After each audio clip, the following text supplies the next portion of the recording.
Perloff, the one story that's going to be all around the water cooler today and what people are talking about is the scary situation with Bronny James, the son of LeBron James. Went into a cardiac arrest reportedly yesterday morning during a USC basketball practice. And we know Bronny is just going to be starting his freshman year in the fall at USC, or maybe he's already enrolled. So this was around 9:30 a.m. West Coast time yesterday. A 911 dispatcher can be heard saying that they believed he was unconscious in an audio clip that was obtained by TMZ. He was taken as a medical emergency code 3, which signifies emergency teams arriving at the scene with ambulance lights and sirens. Obviously, the James family is asking for privacy, and everyone will give that to them, of course. But this is a scary situation. It looks like a tragedy has been averted, though. Right. He's out of the ICU. I mean, immediately my mind went to Hank Gathers. I think you're a little too young. You missed in 1990. He collapsed and died on the court. And he was just sort of becoming a superstar. Hank Gathers, a Loyola Marymount. So what struck me about Bronny, first of all, I'm so glad he's okay. But I feel really bad because he has done such a good job of handling this bizarre situation. Having the same name as the most famous basketball player in the planet. Yep. I think it's incredible how he's handled it so far. And by all reports, he's jumped up the player rankings. He was sort of living off of LeBron James's name as a player reportedly. Then all of a sudden he took a massive step forward. We saw him in the McDonald's game, hit 6 threes, looked like a real serious NBA prospect. So it feels like he's handled everything so well that this is such sad because we don't know if he can play again. That was my other thought. I don't know if he's ever going to play again. I mean, to have this kind of whatever it's going to be, whether he plays again or not, this is clearly a massive diversion, obstacle, whatever you want to call it. Again, we're so lucky, and everyone's lucky, that it's not fatal. That would have been such an awful tragedy. You know, now that he's out of the ICU, stable, LeBron's tweeting, as if regular life's going on. He's not tweeted about this, but, last night LeBron sending tweets about, making jokes on social media, so nobody would have thought anything is wrong. Meanwhile, we find out this really serious situation happened with Bronny. And, listen, what happens with Bronny, who knows? We have not gotten any more information, and that will all take its time. But what I find interesting about the story, beyond the fact that he's okay, thank goodness, is LeBron had attached the end of his career to Bronny publicly. Yeah. So I don't think it's unfair or indelicate at this time to wonder, what does this mean for the rest of LeBron's career? If now Bronny's future's in flux, that means LeBron's future's in flux. Absolutely. I had the same thought. Again, I understand what you're saying. You don't really want to think about that, but since he's out of the ICU, you can wonder, does LeBron rethink this? Although I also wondered, LeBron is he joking when he says I will want to? Well, not joking. Is he being dead serious when he says I want to play with Bronny? Because he also at the same time wants to win another title.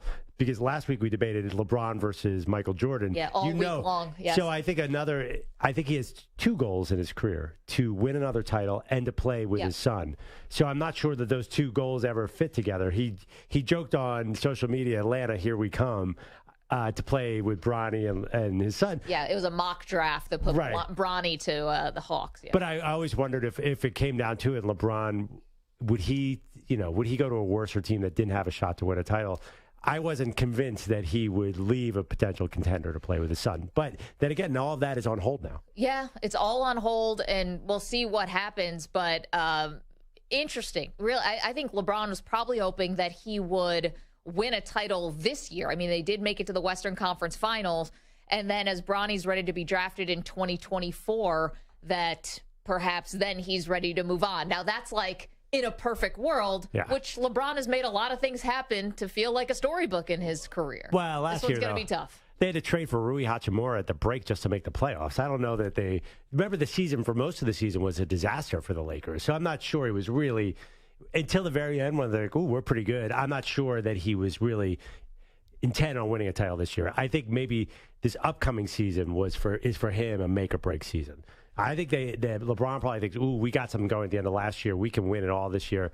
Win it all this year, then go play with Bronny would have been perfect. Yeah, and we'll see. I mean, maybe that dream is still alive, but maybe life gets in the way. And again, thankfully, avoided a tragedy. But that is the top story, and that is going to be the water cooler conversation about Bronny James. I mean, out of nowhere, cardiac arrest at practice and then taken to the hospital in the ICU in an ambulance, and now he's out of the ICU and stable, I guess. Yeah, I hope he's okay. I hope he gets to play basketball again, because you could tell this is a kid who loves basketball. I think if your dad is LeBron James, or like Arch Manning with his uncles and with Cooper as his dad, if you're really not into it, at some point it becomes too difficult where you're just going to give up. Like, it's not your livelihood. You're not getting your family out of poverty, or, the stakes aren't so high.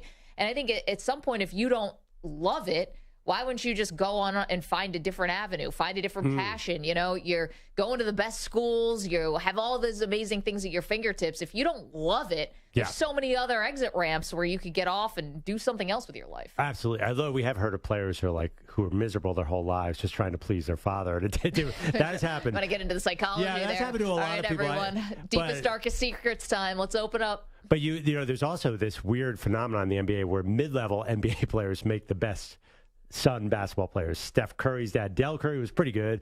Kobe Bryant's dad, Jelly Bean, was a six man.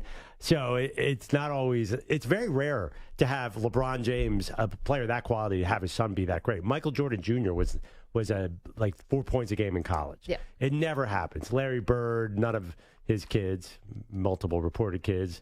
I never was checking up on Larry's kids. Larry, Magic Johnson's kids. Like, you're right about that. Yeah, it's never really happened. That when we're talking the GOAT category, I can't think of anyone. Am I missing something? Well, the Griffeys, but Ken Griffey Sr. wasn't nearly as good as Jr. Right. Where the parent is rarely the GOAT level.